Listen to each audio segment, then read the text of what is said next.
아버지의 이름 없는 삶, 그 숨겨진 진실이 편. 그는 7년 동안 사람이 아니었다. 1963년 겨울이었습니다. 경상도 산골 마을에 첫눈이 내리던 날, 17살 아버지는 새벽 4시에 눈을 떴습니다. 알람이 없었습니다. 몸이 알아서 깼습니다. 추위 때문이었습니다. 머슴 방은 본체에서 떨어진 헛간옆 작은 방이었습니다. 문풍지 사이로 바람이 들어왔고 이불은 얇았습니다. 따뜻하게 자면 늦잠을 잘까봐 주인 영감이 일부러 얇은 이불만 주었다는 걸 아버지는 나중에야 알았습니다. 하루는 이렇게 시작됐습니다. 새벽 4시 외양간으로 갑니다. 소가 아버지를 알아봤습니다. 음메 하고 울었습니다. 아버지는 그 소리가 그나마 위로가 됐다고 했습니다. 그 소가 나를 제일 반겨줬어.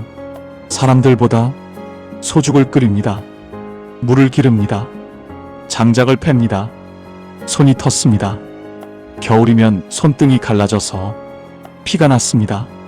하지만 쉴 수 없었습니다. 주인집 아침상이 차려지기 전에 모든 게 준비되어 있어야 했습니다. 밥 먹는 시간이 왔습니다. 주인집 식구들은 안방에서 먹었습니다. 아버지는 부엌 귀퉁이에서 먹었습니다. 보리밥이었습니다. 돌이 섞여 있었습니다. 씹다가 이에 돌이 걸리는 날이 한 달에 몇 번씩 있었습니다. 된장국은 간이 없었습니다. 주인집 된장국에서 건더기를 건지고 남은 국물에 물을 탄 것 같았습니다. 하지만 아버지는 그 밥을 천천히 먹지 않았습니다. 빨리 먹었습니다.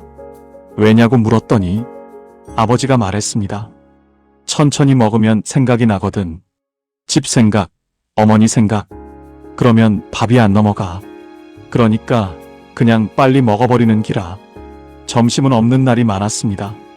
들에서 일하다 보면 주인 영감이 새참을 가져오기도 했지만 그건 주인 마음이었습니다. 안 가져오면 그냥 굶었습니다. 배가 고프면 물을 마셨습니다. 우물에서 퍼온 찬물을 벌컥벌컥 마시면 배가 잠깐 부른 것 같았습니다.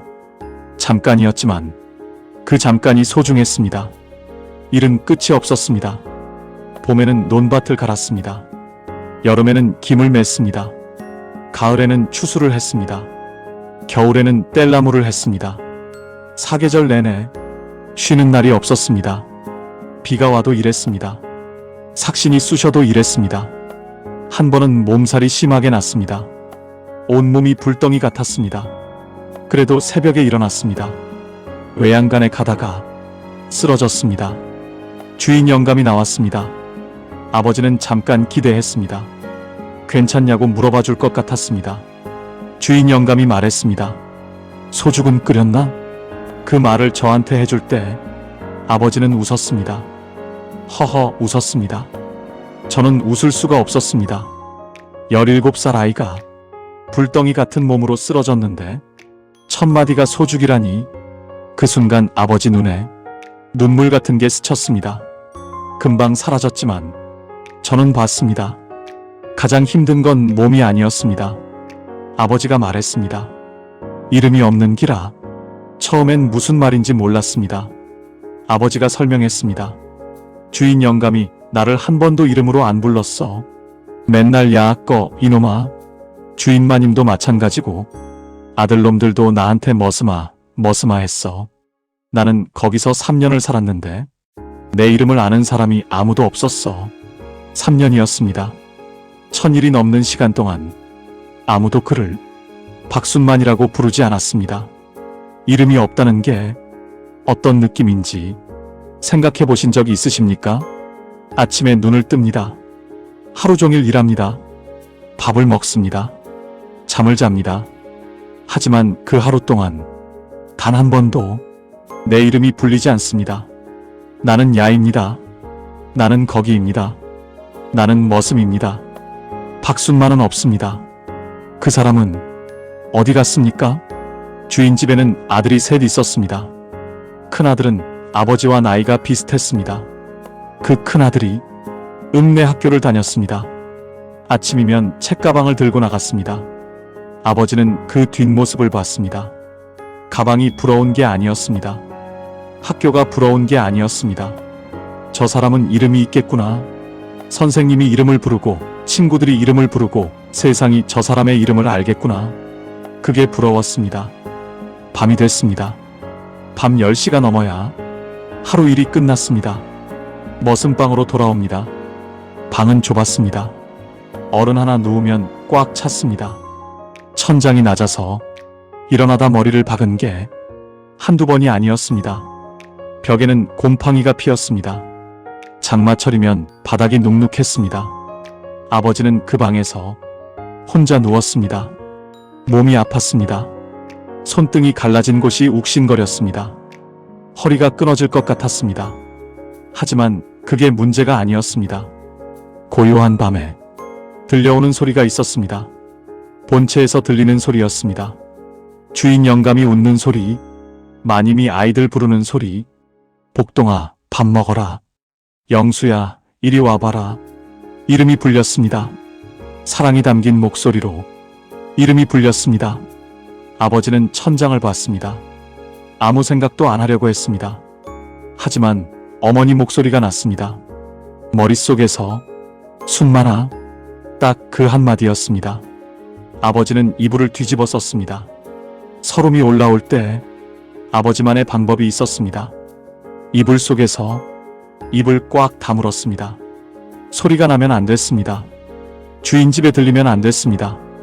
그래서 이불을 꽉 잡고 입술을 깨물었습니다. 숨이 막혔습니다.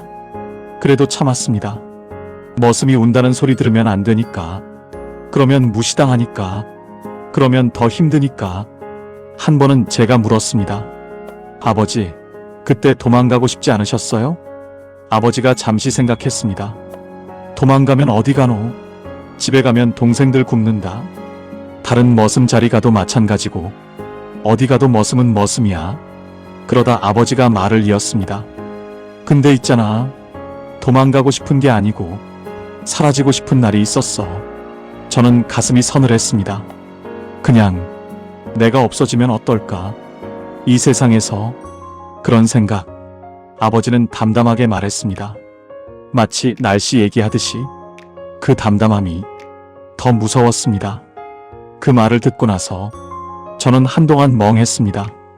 우리 아버지가, 제 손을 잡고 학교 데려다 주던 아버지가, 밥상 앞에서 항상 말이 없던 아버지가, 새벽에 혼자 마루에 앉아 있던 아버지가 한때 사라지고 싶었던 사람이었다는 걸. 하지만 아버지는 사라지지 않았습니다. 대신 다른 걸 했습니다. 매일 밤 이불 속에서 이름을 불렀습니다. 자기 이름을. 박순만, 박순만, 박순만. 소리를 내지 않고 입술로만 불렀습니다. 아무도 불러주지 않으니까 스스로 불렀습니다. 내가 여기 있다고. 나는 박순만이라고. 나는 사람이라고. 저는 그 이야기를 듣고 한참을 울었습니다. 아버지 앞에서 울면 안 될 것 같아서 화장실에 가서 울었습니다. 수도꼭지를 틀어놓고 울었습니다. 17살 아이가 혼자 이불 속에서 자기 이름을 부르는 장면이 자꾸 떠올랐습니다. 박순만, 박순만, 박순만. 아무도 없는 밤에 혼자서. 그 시절이 아버지 혼자만의 이야기가 아닙니다. 1960년대 한국 농촌에는 그런 아버지가 수십만 명이었습니다. 이름 없이 살았던 사람들, 사람 취급 못 받고 살았던 사람들, 그래도 새벽에 일어나서 묵묵히 살아낸 사람들, 그 사람들이 있었기에 우리가 있습니다. 오늘 이 글을 읽는 분들께 부모님의 가장 힘들었던 시절을 알고 계신가요? 그분들이 젊었을 때 얼마나 외로웠는지, 얼마나 서렀는지, 얼마나 사라지고 싶었는지 우리는 모릅니다. 다 지나간 일이라고 생각합니다.